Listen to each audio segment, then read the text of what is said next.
Made of Glass, Chapter 2. Thinking about the past week, you were patrolling your usual patrol area in Tokyo.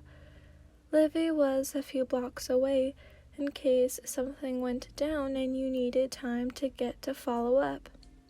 Your radio was strapped to the belt that came with it. Nothing in particular was on your mind. Your thoughts were coasting as you walked. It was a quiet morning, and so far it's been a quiet afternoon. Bakugo had come into your mind a few times. Not that it made a difference to the average amount of times he came into your mind, but if you were being honest, it was annoying you a little. You didn't want to think about him, but whenever you tried not to, he didn't seem to want to leave. You wondered why this happened. The more you tried not to think about something, the longer it stayed in your thoughts. It especially irritated you when you thought you were done thinking about him, only to find out he was hiding in the very back of your mind, waiting for you to remember. You let out a sigh, deciding to give up. The thought that kept coming to you was a stupid memory, although you couldn't stop yourself from smiling at it every time it popped up. When your radio buzzed, you jumped back a bit, then took it forcefully. "Where am I going, Zap?" 4622, south of Maya Avenue. It's one of the apartment stores, robbers, nasty ones. Zap replied immediately. "Send Livy." It was a command, not a suggestion. Transferring connection now. "Yeah," you said, then the connection went down. You were already running, but picked up your pace either way. Once you were sure you were close enough, you whisked right outside some of the apartment stores south of Maya Avenue. Livy was further, so you didn't expect her to arrive anytime soon, but you were certainly not going to wait. So, cautiously, you made your way around the stores, looking for the number 4622. The apartment numbers appear to be getting closer to the one you're looking for.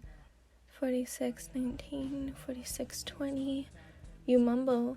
A few seconds later, you're standing in front of a boutique full of old clothes and jewelry. You know this place. This is the store you came to get your Gram's gift last year. You knew you'd heard the address before. It just didn't click until now. Your Grams is a big fashionista, but her tastes aren't quite what's popular at the moment. You pick up your radio. "I'm heading in. Tell Livy and any others to be careful." Roger. Zap's voice goes in and out as swiftly as you taught him. You walk up to the old shop, gently pushing open the small glass doors. The bell on the door handle rang as you did so. "Hiro, whisper, we got a call?" You left your words to drift in the air for a moment. "Hello?" There was no response, but you know what you feel. Your gut instincts tell you you are not alone. Probably the work of someone's quirk. Like Hagakure, you think. Or now you guessed you should address her as Invisible Girl. You shouldn't be so formal, not because you don't really talk to her as much as you used to back at UA, but because you were never really that close with her to begin with. "You're too late, Hiro." Whoever spoke spat out the word hero like it was an old tuna fish sandwich he'd lost a week ago, just now finding it. "Where are they?" A man appeared, with black, scruffy hair that hid his ears and skin as pale as a ghost's. He was also wearing a work uniform that had the store's logo on it, which made you think he worked here and just went haywire. "That's none of your business," he sneered, slowly creeping up to you. There were several things you needed to be sure of before you made your next move, but one of the things you already knew was that you couldn't wait that long. The workers, for all you know, could already be dead or badly injured and in need of immediate assistance. "Again?" you said, meeting him halfway. "Where are they?" The man laughed, a gun now in his hand. He was waving it around like a madman. "That's it," you decided. You whisked right behind him, grabbed both his hands and pinned them behind his back. The gun clattered to the ground. As you went to pin him to the ground, a few other guys appeared, running out of the store. The door on the bell rang again, and you cursed. "I'm sorry," the man whispered after you jumped up. "They made me do it." Tears were falling out of his eyes now, but you didn't have time to consider or comfort him. "It's okay," you said, chasing after the bad guys. "Wait," he called. "The girls, the ones I was working with, they were tied up in the back. I don't know what those guys did to them." You had a moment to make a decision. "My sidekick will be here any minute. Tell her what happened. In the meantime, call an ambulance."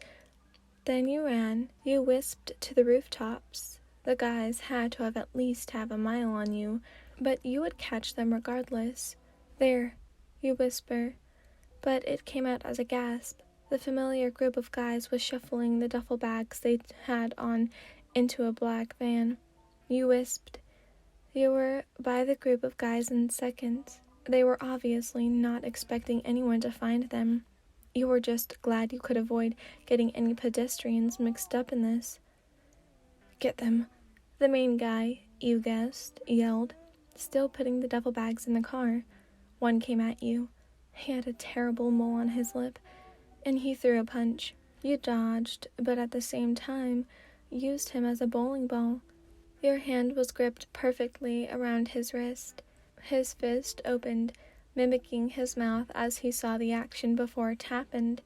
You swung his body around, knocking all the guys that were coming at you down. They all went sprawling across the floor, as if in means to surprise you. But you'd already thought 3 steps ahead, and had a counter for all the attacks 3 steps ahead of each of your 3 steps. They chose the obvious route, which wasn't surprising. You assumed they didn't have much brain on them. You wisped around the group and knocked out anyone who sat up. Lip Mole had been knocked out already, so you didn't have to worry about him. The leader of the group was jumping into the front seat already, but you were able to grab him and pull him out before he could drive off.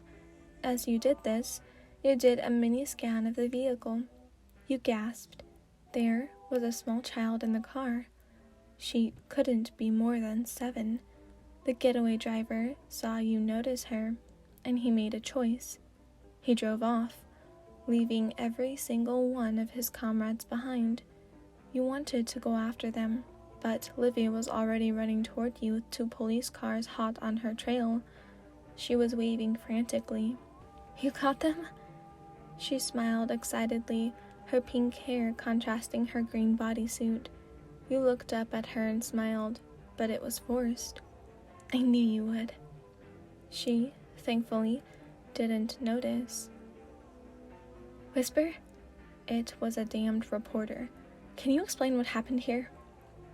Your mind floated back to the small girl in the back seat of the van. Something in you didn't feel right. It was odd, and it felt a little too much like Aries' situation. Your heart hurt at the thought. You needed to calm down and let off some steam somewhere. "Whisper?" the reporter prompted. Your eyes said it all. You were sure, but you smiled again and gave him the explanation. It was brief. You didn't feel right at the moment. You apologized for the brief response and let Livy take over. You put a hand to your head, not sure if you were about to faint. You knew you still had stamina. You could wisp about 10 more times the length of a mile before you were out of energy, so it didn't make sense why you felt so out of it. Another thing that didn't make sense to you was the girl. Why was she in the back seat of a van full of robbers? Where were her parents? Why was she dressed so plainly? It looked like she was wearing a potato sack. Her black hair was pulled into a braid that clung to the back of her neck.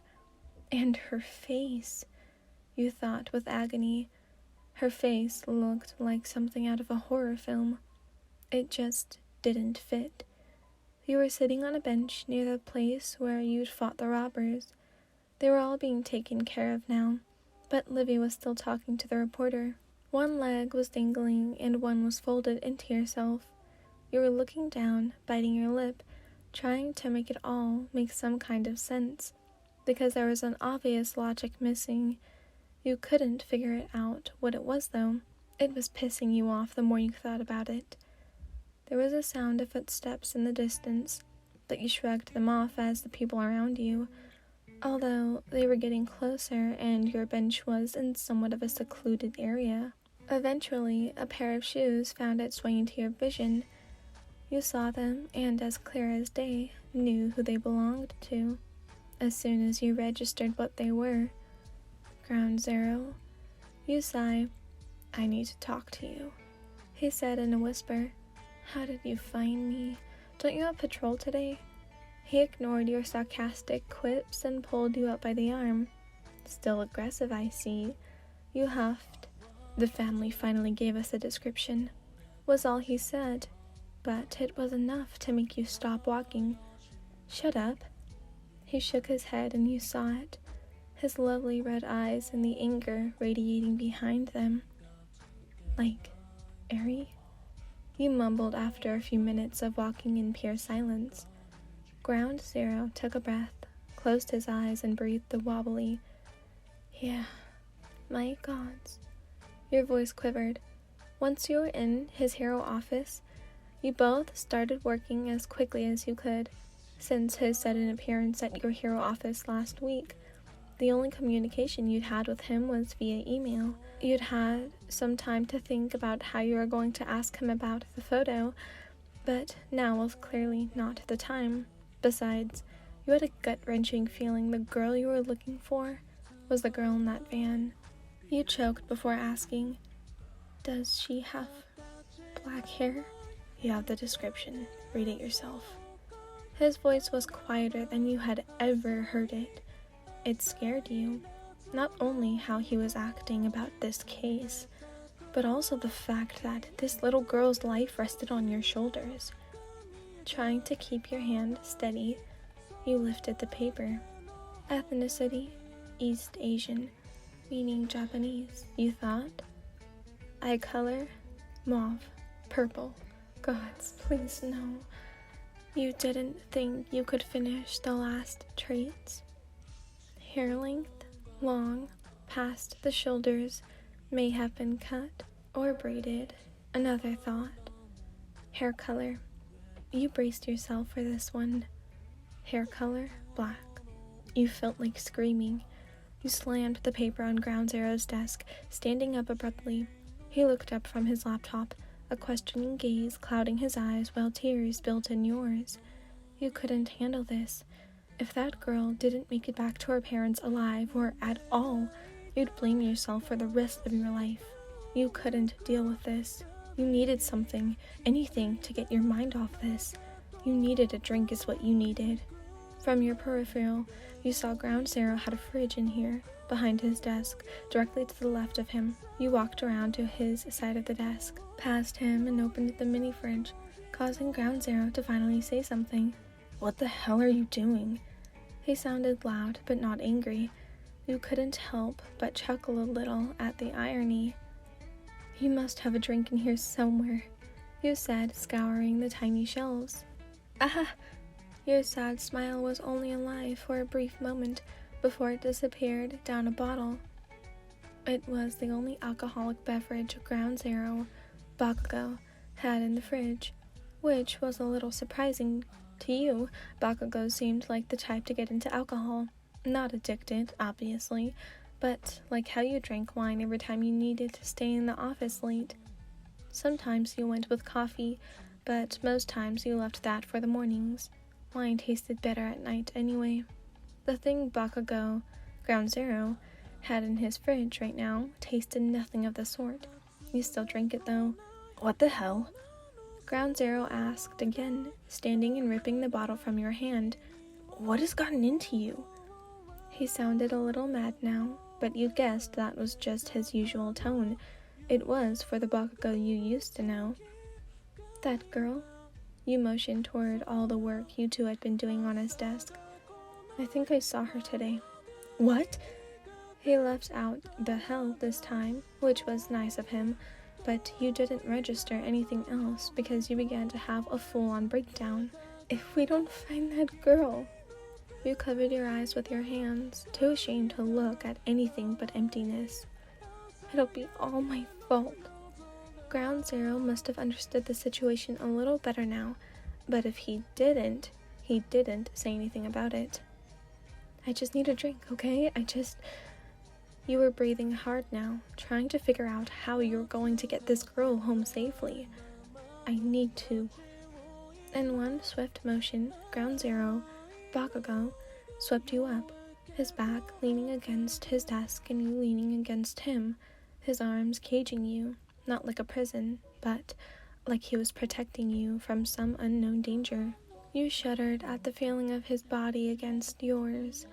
It felt odd, and for a second, it overwhelmed the feeling of sorrow. It came back as soon as it left, though, and you were helpless to stop it. You cried for a good minute before you pushed away and dusted yourself off. Sniffling, you said, I should go. He didn't stop you as you packed your things, but when you were ready to walk out the door, he said, I know how it feels. You turned back around, catching his eyes. He wasn't avoiding your eyes. He was waiting for you to stop hiding yours. To think everything is your fault, I mean. You smiled the slightest. Was he trying to comfort you? People tell you not to blame yourself, but you can't help it. Are you going to tell me I still shouldn't blame myself? No. He said smoothly, standing and stepping out from behind his desk. Walking toward you. But I am going to tell you, you shouldn't cry about it. Don't mourn her when you can still save her. Your smile widened a little, but it was still sad. Thanks. He opened his office door for you and watched you walk out. When Livy picked you up, you told her you were going to take the rest of the day off, and that you had plans with an old friend. You were meeting up with Sage today, but you didn't have to leave this early. You just wanted some time to yourself for a bit. You sat in your car in the parking lot of your favorite cafe, sipping a warm coffee. After a few minutes of being alone with your thoughts, you felt like taking a mallet to your own head.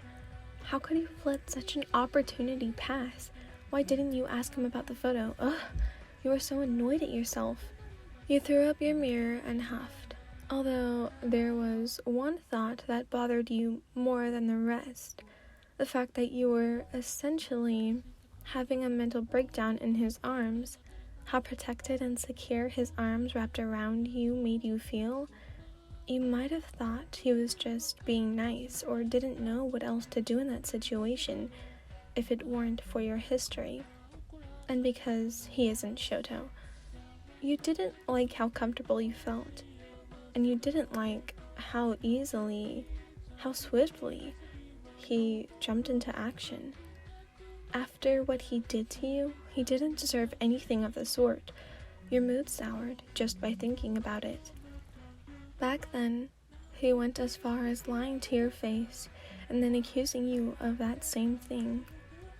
You gripped your cup a little tighter, trying to focus on something else. What he said to you right before he left popped up. You mulled it over, and after thinking about Bakugo, when you were alone and didn't have to be professional, he was Bakugo, you reminded yourself. After thinking about Bakugo's advice, you realized he was right. You weren't afraid to admit you were wrong. Any good hero knows when to admit when they don't know something and when they are wrong. And that's how All Might taught you. It still pissed you off, though. Just like everyone, you had your pride to worry about. But again, to quote All Might, any good hero doesn't let their pride get in the way of a mission. So, you would focus on this little girl and her case and do everything you could to get her back with her family. You will stop at nothing. Nothing. I told you, it's not a date. Livy tutted and shook her head. I Don't give me that. He's like a brother to me. Bull. What? You were flabbergasted. There was no other way to describe it. It's literally not. I don't know how else to say it, levitation. You mocked her hero name. Make fun of me all you want, but it's not going to change the subject. What subject? There is none. He's a year younger than me, so I can't date him. Yeah, that's a load of crap. You fixed her with a glare. Oh, please. Livy, you said, look at me. She did, but with obvious annoyance. I, never in a million years, would ever date Sage. Keep telling yourself that. The woman was psycho.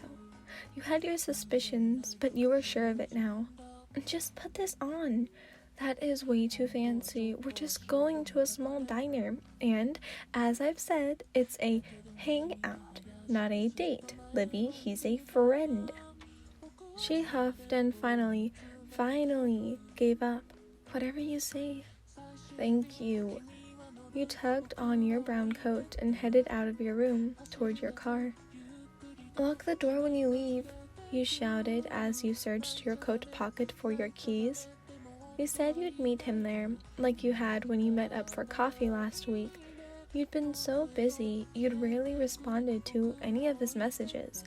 You felt bad, but he'd said he didn't mind much, and that he understood with you being a hero and all. You wanted to do something nice for him, since he hadn't complained about putting up with your messy schedule. You were going to stop at a shop downtown and surprise him by bringing macaroons as a gift. Macaroons, not only because they were delicious, but you'd remembered something funny the other day. Macaroons were his go-to present for anyone who wasn't BFN. He'd go all out for them, but for everyone else, he'd buy the macaroons. They were delicious and not that expensive where you'd lived in middle school. No one complained, but you just thought it was funny to bring up the time he'd dated BFN, a little inside joke, if you will. You snickered as the light turned green and you stepped on the gas. I wonder if he'll even remember. You were wondering if it was still his go-to present. It was a nice distraction. You needed a distraction after the day you've had. This past week has been hell, but because Sage was in your corner, it was a little more bearable. The GPS said to turn right at the next light, so you waited, tapping your fingers to the song that was playing against the steering wheel. Your window was down, the fresh air rushing against your face when the light turned green again. Your mind felt free, refreshed, and for a brief moment, you thought about that girl. Where was she? Did she feel free? You shook your head at these thoughts and let your mind calm down. It had been running wild all day. Now it just needed a break. You made the right turn and pulled into a parking lot. The Parisian cafe was the first shop you noticed. You parked and walked in. The wind was blowing hard now, and you feared it might rain later. You loved the rain. You just didn't like to be in the rain without an umbrella and a hot latte.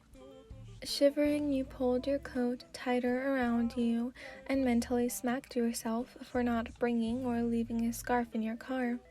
You rushed into the bakery and thanked the gods it wasn't packed. It was actually sort of empty. You couldn't believe your luck. First the massage place, and now the bakery. You wondered if you were going to meet a long-lost sister next. You didn't. The girl behind the counter was actually kind of mean. Definitely not the same as the massage place. You took your small bag of raspberry macaroons back to your car in a rush. The wind was even stronger now, and you were sure, without a doubt even, it was going to rain later. You should have brought an umbrella, you cursed. For being one of the top 10 heroes, you were very unprepared. You hurried to the diner, hoping you could make it inside before it started raining. 10 minutes later, you were pulling up to Sage's favorite diner. It was a little out of the way. But he said it was worth it. You hoped those burgers he'd mentioned were the best damned burgers you'd ever had. Katsuki, what the hell? You had shouted. Katsuki wasn't smiling or looking at you as he walked away. Come on, he said. He had stolen your phone with a scowl and snatched it right out of your hand. You were reading one of Kaminari's stupid memes, and you hadn't finished reading it. You were uber pissed at that. Katsuki didn't run, but he walked pretty fast toward the door. You remember asking him one time why he never ran from you when he did stupid shit. His response was so Katsuki Bakugo, you couldn't even be mad about it. He'd said, I don't run, Wyan, not unless I have to. Most of his unless I have to's consisted of gym and or when he felt intimidated, like he was in actual danger. On the rare occasions, he'd whispered into your ear one night while playing with a strand of your hair, that you ever need my help, I'll run like hell. It was a sweet sentiment, and you could tell he meant it, because whenever Katsuki meant something, he not only said it verbally, but with his eyes, his fingers, his arms, his legs, and his eyes. He said it with everything he had and more. That was the Katsuki you'd fallen in love with, and he was the Katsuki who still held the key to your heart. Even if it was lost somewhere, he still had it. You couldn't bring yourself to admit that, though. Maybe then, but not now. Where are you going? Don't ask meaningless questions, Wyan. He'd tutted. You want your phone? Then he turned back around and kept walking. You, clearly confused, rushed after him. 101 miles later, you'd ended up at a burger place. It was new and had just opened up. Kaminari said Katsuki had been talking about it. You had been even more confused back then, because Katsuki hadn't mentioned a single thing to you about it. Well, as it turned out, Katsuki had been wanting to ask you to go with him to the opening, but didn't know how, or he was just too shy to ask. That was your conclusion anyway. You had laughed your ass off when you'd found out. Katsuki, obviously embarrassed by the whole situation, ignored you the whole way home. The memory came like a flash of lightning. It hurt your heart to know that you couldn't have anything good without thinking about or connecting Bakugo with it. It hurt you even more to know that he didn't care for you as he had back then. It killed the fire in your being. You hurt. You hadn't hurt like this since you'd caught him and her.